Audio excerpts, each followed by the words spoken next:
I am homeless. I live in my car. I cannot afford to rent an apartment. I can hardly afford to live in my car. Oh my God, I gotta get out the hood. Please, please, please. I'm not gonna be able to afford the hood. They've already raised my rent. I'm a teacher and I can barely afford to pay rent with my salary. Just to pay for rent. $2,000-$3,000 for rent and mortgage. That's a lot of income. That's a lot of income going out. I make almost twice the federal minimum wage, and I am still thousands of dollars below the poverty line. I am homeless. I live in my car. I cannot afford to rent an apartment. I can hardly afford to live in my car. Food is expensive, and it's tough times, you know? I work 40 hours a week. I am not in an entry-level position. I am in a skilled position. I make twice the federal minimum wage, and I am poor. And if that isn't the most late-stage capitalism thing. Okay, so I wonder what he does. He said he does skilled work, but he's not making enough to afford to live, essentially. He can barely afford food and he's living in his car. So really quick, let's do some math just to put this all in perspective. So in 2025, the federal minimum wage is $7.25 per hour. He said that he makes about double that. So that's $14.50 per hour. If we take $14.50 per hour multiplied by 80 hours per pay period, because he said he works 40 hours per week, we get $1,160 per month before taxes. Now, the average rent in the United States as of May of 2025 is $1,625 per month. Now remember, he makes $1,160 per month before taxes. So there's no way in the world he can even afford rent and afford groceries and afford gas and afford everything else that he needs to pay for, making what he makes right now. And as we can see here, according to the Economic Policy Institute, the federal minimum wage is officially a poverty wage in 2025. And at $7.25 per hour, no one's surprised by that. Besides the fact that I'm extremely struggling to pay my rent every month, you know how I realized that it's really, really bad out here? I live in the hood, okay? I live in the hood. The hood. Garbage everywhere. People's dogs not tied up. Pit bulls running around. Litter, dog poop. People riding bikes. Women of the night down the block. Like, I've been living here for a year and a half. And when I first moved in, it was 100% black, like 100% black people. And now, I was just walking my dog and this white guy was like, to me, dead ass. Now, all of a sudden, I've seen at least 4 of the apartments taken by white people. And this is like the cheapest spot in town. Also, some Hispanics have moved in as well. Like, when I first moved in here, there was a white girl that lived here. But I feel like when I realized everything changed, when I seen white men moving in here, I was like, oh shit, it's bad out there. It's bad. And I'm actually scared, guys, for my lease being up in January. I'm very scared. I'm very scared for what's gonna happen. Oh my God, I gotta get out the hood. Please, please, please. I'm not gonna be able to afford the hood. They've already raised my rent. They tried to raise it $125. I talked them down to $75. They're definitely gonna raise it again at that. And this is for the hood.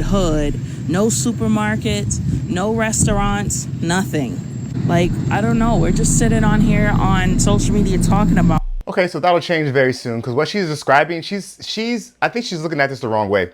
She's looking at it as if things are so bad and rent is so high that no one can afford it, so that people that normally have, I guess in her mind, more money are now coming to where she lives, which, as she's mentioned 1,000 times now, is the hood, and explained very well why it's the hood, that, you know, that's why they're moving there. But what it sounds like to me is it's just a neighborhood in transition. It's an area in transition, or for a word that can be a little bit triggering to some people, which I understand why, it's called gentrification.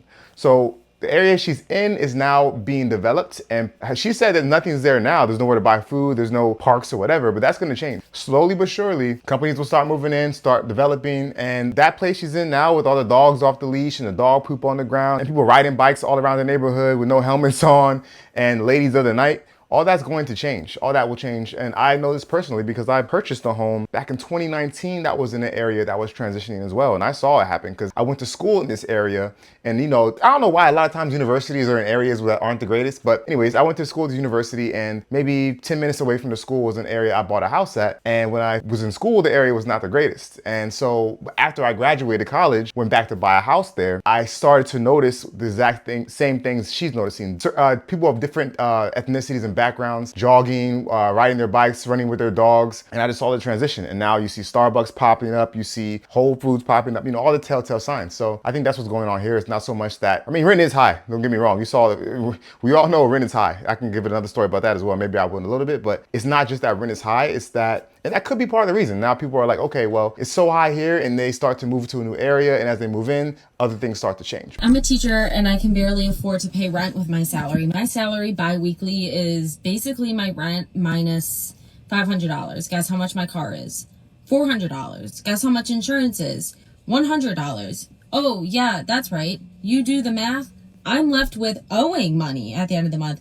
That's not even with groceries. Holy sh**. That's not even with groceries. I realize every single month I am transferring money out of savings into my checking, and I am not.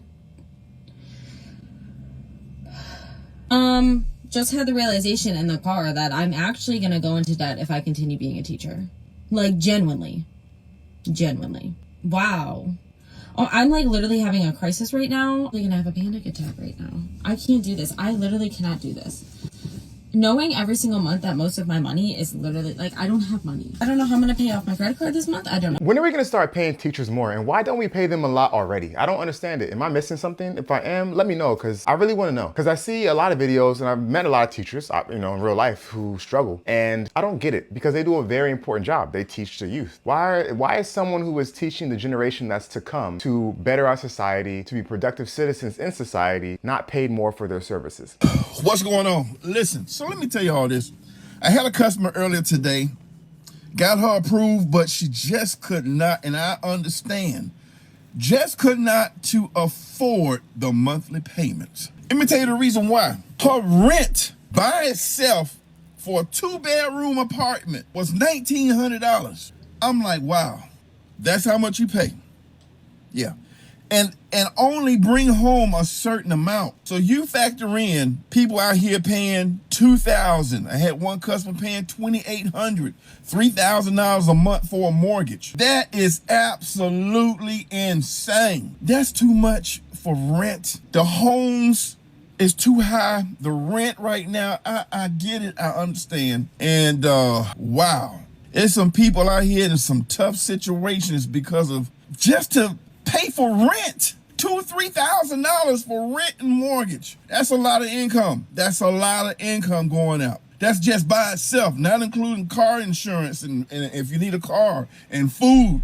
Inflation is just ridiculous.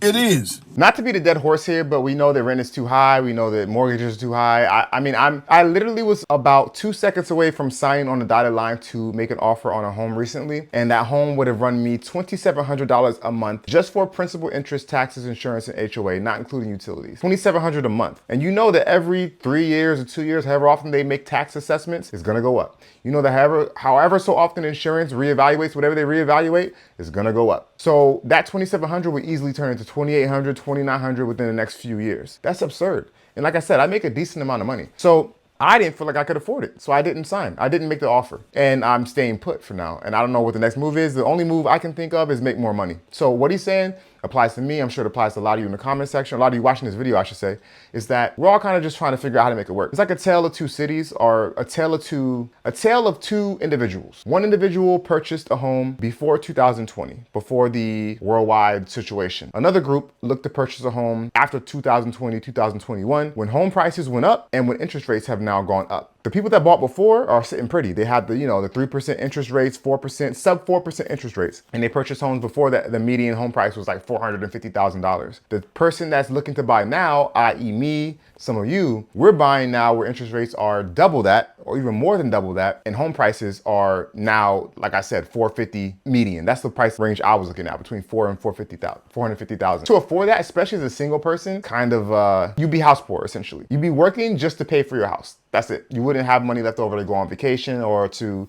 you know, have fun on the weekend if you need to, or God forbid some random expense pops up, which we know happens. Something happens with your car, or maybe your kid gets sick, whatever it is, you're gonna be struggling. You probably have to go into debt at that point, which if you've watched this channel at all, you know I despise debt with a passion, unless it's used for business purposes, essentially. So anyways, with that being said, all these videos just go further prove the point that right now times are hard for a lot of people. Some people are forced to be homeless. Some people are living paycheck to paycheck. Some people are very house poor, and we're all trying to figure it out. And so if you're going through it, I feel for you. I'm going through it my own way as well, but I think that we will figure it out. With that being said, I really appreciate you for sticking around and watching the video. If you got enjoyment from it, feel free to give it a like and subscribe if you feel so too inclined, because it helps with the algorithm, and I'd appreciate it. And until next time, make smart financial decisions.